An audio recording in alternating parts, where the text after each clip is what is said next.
ትዳርና ኑሮ በሚለው ርዕስ ትዳር ምንድነው? እንግዲህ ቅድም ብዙ ነገር ስታብራሩ ነበራችሁ። ትዳር ምንድነው? በተሳለ መልክ መጀመሪያ በኦሮምኛ መጀመሪያ በአማርኛ እናገራለሁ፣ ሁለተኛ ላይ በኦሮምኛ እናገራለሁ። በሁለቱም ቋንቋ እኩል እንማራለን ማለት ነው። ግልጽ ነው። በአማርኛ የተናገርኩትን በኦሮምኛ ደግማለሁ፣ በኦሮምኛ የተናገርኩትን በአማርኛ ደግማለሁ ማለት ነው። ስለዚህ ተረጋግታችሁ ስሙ። ቢያንስ በኦሮምኛ ያልተረዳችሁ በአማርኛ ትረዳላችሁ፣ በአማርኛ ያልተረዳችሁ በኦሮምኛ ትረዳላችሁ።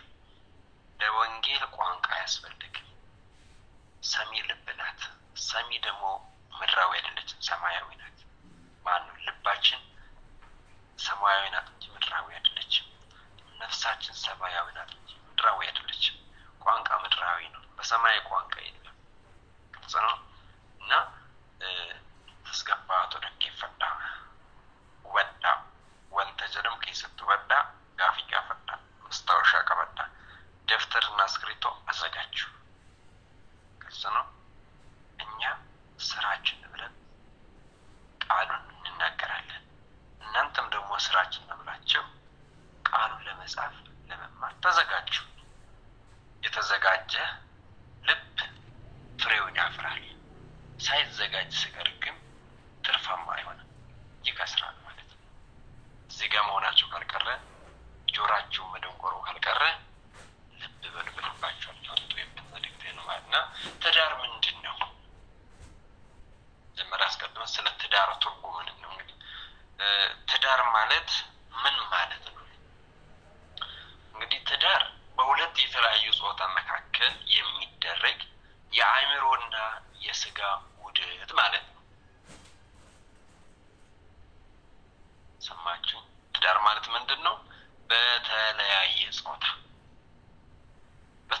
ጾታ ያለ ለምንድነው ልትሉ ትችላላችሁ። በተመሳሳይ ጾታ ትዳር ስለተጀመረ ነው። ወንድ ከወንድ ጋር፣ ሴት ከሴት ጋር ሎቱ ስባት እግዚአብሔር ከዚህ ይሰውረን። እሱ ትዳር ሳይሆን ግብረ ሰዶማውያን ይባላል። ግልጽ ነው። ግብረ ሰዶማውያን።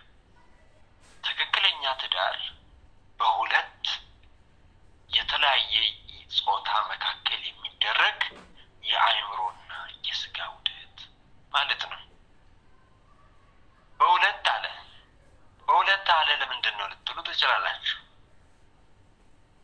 ዛሬ በዓለማችን ላይ አንድ ሰው እስከ 7 ሚስት ያገባ ስለሆነ ነው። እሱም ትክክል አይደለም። እንደዚህ አይነት የከፍቶች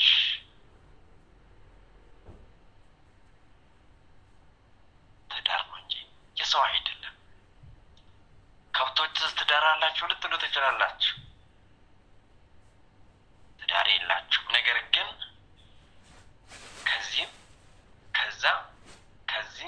ከዚህም ጋር ይገናኛሉ ማለት ነው።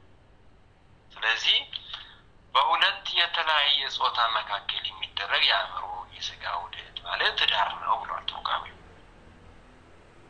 የተለያየ ጾታ ያለ በተመሳሳይ ጾታ ስለማይደረግ ነው። በተመሳሳይ ጾታ ሴት ከሴት ጋር ተጋብተን ዓለም ላይ ያለ በነገራችን ላይ ኢትዮጵያ ውስጥም ሊያመጡ ስል ያው እንግዲህ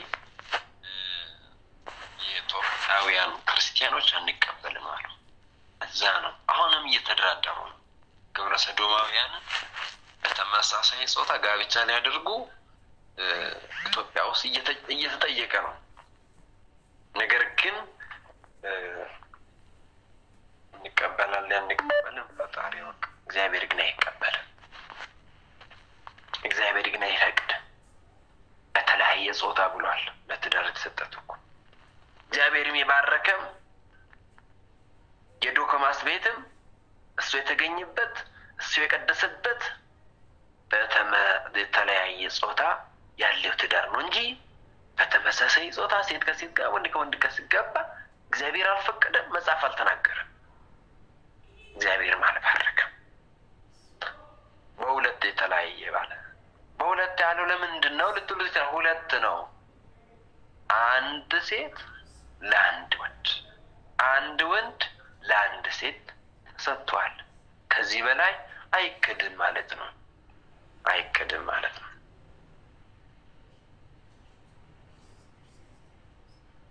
ሲኖሩም በመካከላቸው ሊገባ የሚፈለገው ሁሉ እየቆረጡ እንደሚጥሉ የመቀስ ሁለት እጀታዎች ማለት ነው። እነዚህ ሁለቱ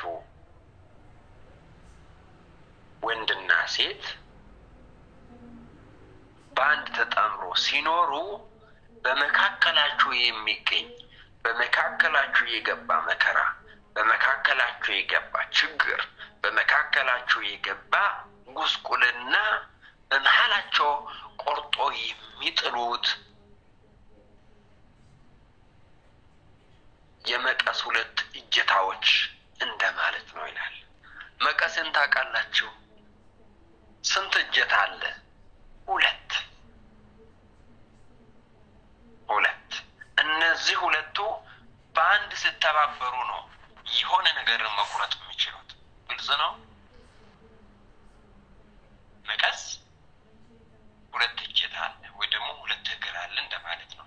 አንዱ በአውራ ጣታችን፣ አንዷ በዚህች ጣታችን እናደርጋለን። ስለዚህ እንደዚህ ነው የምንቆርጥበት ማለት ነው።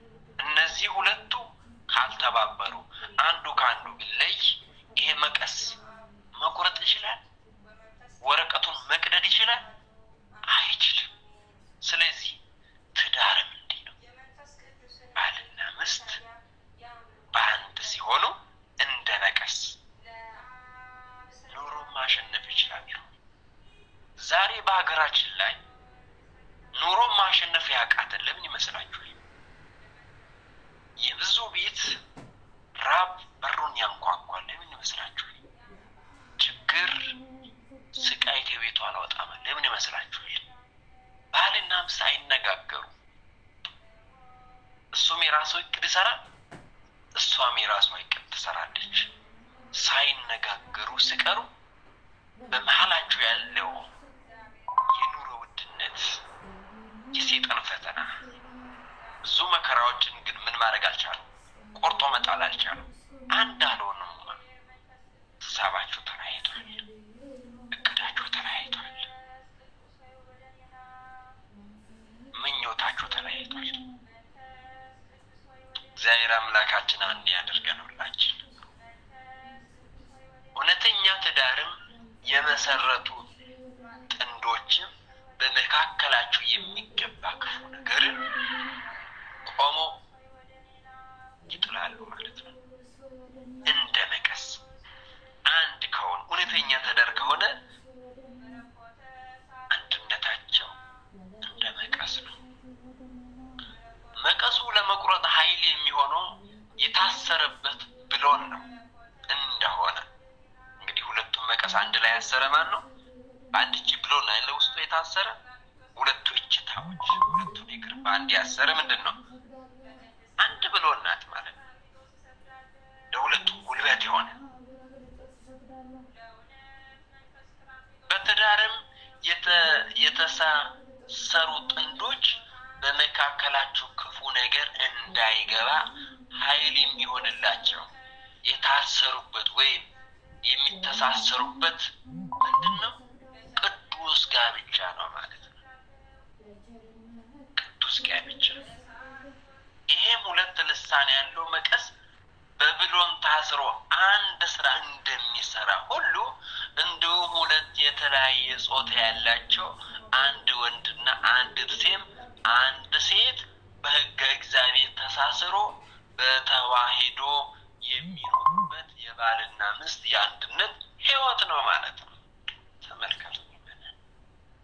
ይህ ምሳሌ ጥሩ ምሳሌ ነው። መቀስ ለትዳራችን ጥሩ ምሳሌ ናት። መቀስ ሁለቱም እጀታዎች ያገናኘች አንድ ያደረገች አንድ ብሎን ናት። ባልና ሚስትም በአንድ ያሰረ አንድ ቅዱስ ጋብቻ። ቅዱስ ጋብቻ ደግሞ የሚባርክ ማን ነው ልትሉ ትችላላችሁ። በእግዚአብሔር ሕግ የታሰረ ነው። በሕግ እግዚአብሔር የተጋባ እግዚአብሔር የተገኘበት የእግዚአብሔር ቅዱሱ ቃል የተጠራበት